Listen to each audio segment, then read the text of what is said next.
Terus kalau peran dua lokomotif pemikiran kita tuh, Gus Dur dan Cak Nur, ke sosok Ulil tuh bagaimana? Wah, itu Cak Nur dan Gus Dur itu dua orang yang betul-betul membentuk saya itu dalam pengertian apapun itu. Bisa diceritakan? Dan itu bukan sesuatu yang main-main, karena saya itu dibentuk oleh Gus Dur itu jauh sebelum saya ke Jakarta. Ketika saya masih di pesantren, masih ngaji bersama ayah saya di pesantren bersama Kiai Sahal itu saya sudah membaca banyak sekali artikel-artikel Gus Dur Cak Nur. Ketika di majalah Tempo ada suatu liputan mengenai Cak Nur yang baru pulang dari Amerika, dari sekolah di Chicago. Kemudian ada satu edisi khusus yang dibuat oleh Tempo dengan judul Lokomotif Pembaharuan itu saya baca, meskipun mendapatkan majalah Tempo pada saat itu tahun 80-an di desa saya itu nggak mudah banget. Delaynya berbulan-bulan. Saya dapat itu, kemudian saya fotokopi ya. Dan setelah edisi itu lari kan ada polemik ikutannya kan, ada perdebatan, ada kolom-kolom orang nulis kan. Itu saya ikuti semua, saya fotokopi, saya baca berulang-ulang itu kan. Dan itu betul-betul membentuk pemikiran saya. Saya baca Cak Nur itu sejak di pondok, Cak Nur, Gus Dur, Jalaluddin Rahmat. Kadang-kadang saya nggak paham juga apa yang mereka tulis karena ketika itu saya masih santri culun lah, yang bacaannya hanya takrib dan tahrir dan segalanya. Ya Cak santri, kadang-kadang saya nggak paham. Tapi saya itu merasa tertantang untuk membaca orang-orang ini apa ini.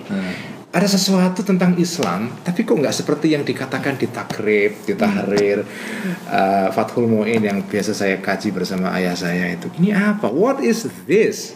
Kemudian saya tertantang untuk membaca. Akhirnya secara pelan-pelan kemudian saya paham, dan sejak itu saya menjadi pengagum Cak Nur dan Gus Dur. Itu hampir semua yang ditulis dikatakan oleh Cak Nur di koran itu saya baca semua saat itu. Dan ketika itu saya nggak mampu berlangganan koran kan, karena saya dari keluarga yang miskin, dan ketika itu juga langganan koran itu hanya bisa dilakukan oleh orang-orang yang punya, berarti pre-material, sangat pre-material itu. Jadi yang saya lakukan tahu nggak ketika itu, saya itu membeli koran, bukan koran baru, koran bekas. Saya itu datang ke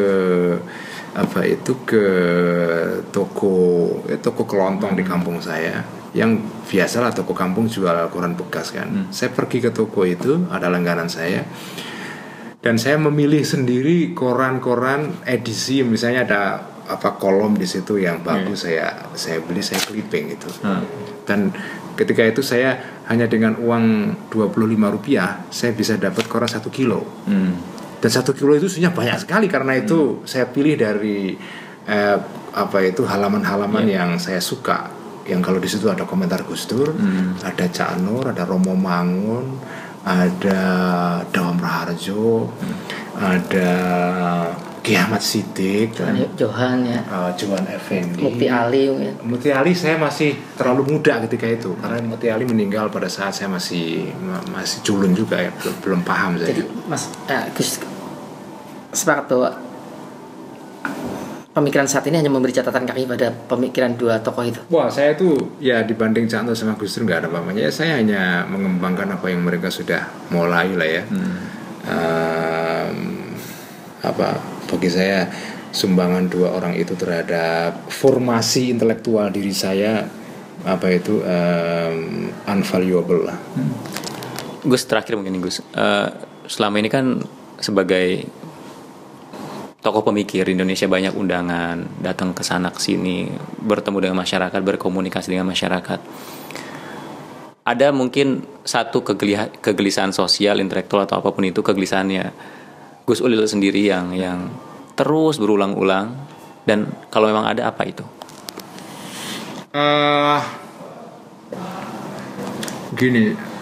Sebetulnya sekarang itu undangan untuk saya berbicara di forum-forum akademis, forum-forum pemikiran ya, itu berkurang banyak sekali. Ada dua faktor. Yang pertama adalah karena saya masuk partai politik ya. Orang menganggap begitu saya masuk partai politik saya nggak peduli lagi dengan pemikiran Islam. Jadi sekarang undangan banyak berkurang, atau mungkin karena orang tidak suka dengan afiliasi partai saya di Demokrat, karena kemarin SBY kan nggak disukai banyak orang dengan cara yang nggak fair menurut saya. Yang kedua, mungkin orang-orang juga sekarang takut mengundang saya karena takut mereka kena label liberal. Jadi sekarang itu label liberal seperti label PKI. Jadi orang tidak mau diidentifikasi dengan label ini, ketakutan itu. Belum lagi beberapa tempat atau kampus yang mengundang saya itu kemudian mereka juga disatroni oleh FPI misalnya ya, oleh kelompok-kelompok yang anti pemikiran saya, di demo, diancam. Saya pernah datang ke Undip itu,